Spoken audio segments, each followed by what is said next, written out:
আসসালামু আলাইকুম। Walton smart fridge presents smart নকে সকলকে আমন্ত্রণ। আমাদের একজন কমেন্টেটর কলিগ শাহানুর রব্বানি, আপনারা অনেকেই হয়তো বা চেনেন, আমরা কাছাকাছি বয়সেরই হব, এবং তিনি সাউথ আফ্রিকার একজন ডাই হার্ড ফ্যান। এবং আমাদের জেনারেশনটা আমরা আসলে সাউথ আফ্রিকাকে সবচেয়ে বেশি চোখ করতে দেখেছি, তো কিংবা আমরা যখন থেকে ক্রিকেট দেখা শুরু করেছে আমাদের যে জেনারেশনটা, south Africa always been the choker. এবং যারা সাউথ আফ্রিকার সাপোর্ট করেন তারা একটা মোটামুটি মেন্টাল প্রিপারেশন নিয়ে রাখেন যে ভাই আমাদের দৌড়টা সেমিফাইনাল পর্যন্ত। 1991 সালে সাউথ আফ্রিকা সাদা বলের ক্রিকেট শুরু করেছিল, এরপর 33 বছর কেটে গেছে। একটা চ্যাম্পিয়ন্স ট্রফি বা মিনি ওয়ার্ল্ড কাপের ইভেন্টে ফাইনালে ওঠা ছাড়া এবং কাপ জেতা ছাড়া সাউথ আফ্রিকার আইসিসি টুর্নামেন্টে কখনোই ফাইনালে ওঠা হয় নাই।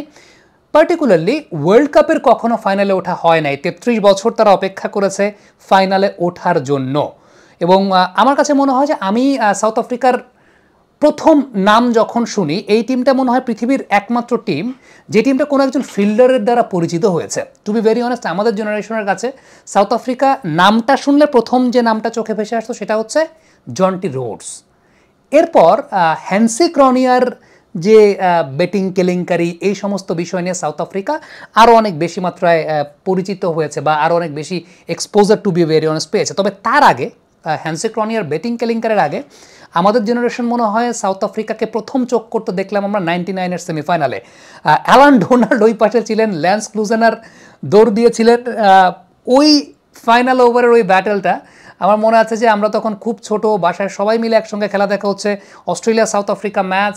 এবং ওই যে ফাইনাল ওভারের ওই জায়গাটা, ল্যান্স ক্লুজেনার ওই ওয়ার্ল্ড কাপে এটা একটা অন্যরকম আনবিলিভেবল ক্যারেক্টার ছিলেন।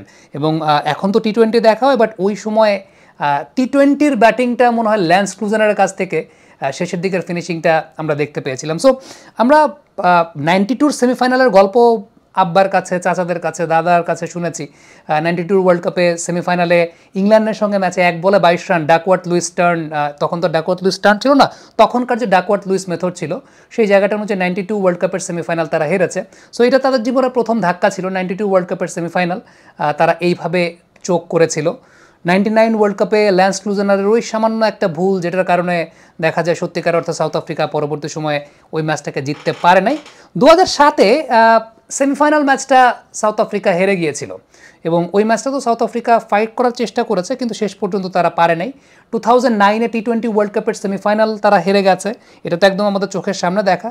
2014 সালের টি-20 ওয়ার্ল্ড কাপের সেমিফাইনাল তারা হেরে গেছে, বাংলাদেশের মাটিতে অনুষ্ঠিত হয়েছিল, সেটাও চোখের সামনে দেখা।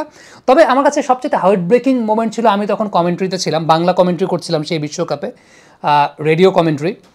ডেল স্টেইন এবং গ্র্যান্ট এলিয়টের ওই ব্যাটেলটা, আমার মনে হয় যে গ্র্যান্ট এলিয়ট খুব সম্ভবত ওই ওয়ার্ল্ড কাপের দলেই ছিলেন না, বাট অ্যাট লাস্ট ওই ছক্কাটার মাধ্যমে নিউজিল্যান্ড জয়লাভ করেছিল, সাউথ আফ্রিকা ওইখানেও চোখ করেছিল। 2023 কলকাতায় যে সেমিফাইনালটা, সেখানেও তারা হেরেছে। সো সাউথ আফ্রিকার জন্য ব্যাপারটা সবসময় 7টা সেমিফাইনাল তারা হেরেছে, এবং অ্যাট লাস্ট 33 বছর অপেক্ষার পর তারা ফাইনালে উপনীত হয়েছে। আর্জেন্টিনা 36 বছর পর বিশ্বকাপ জিতেছিল, সাউথ আফ্রিকা 33 বছর পর বিশ্বকাপের ফাইনালে গেছে। ঘটনা কি ঘটতে যাচ্ছে? কমেন্ট বক্সে আপনাদের মন্তব্য, মতামত জানতে চাই।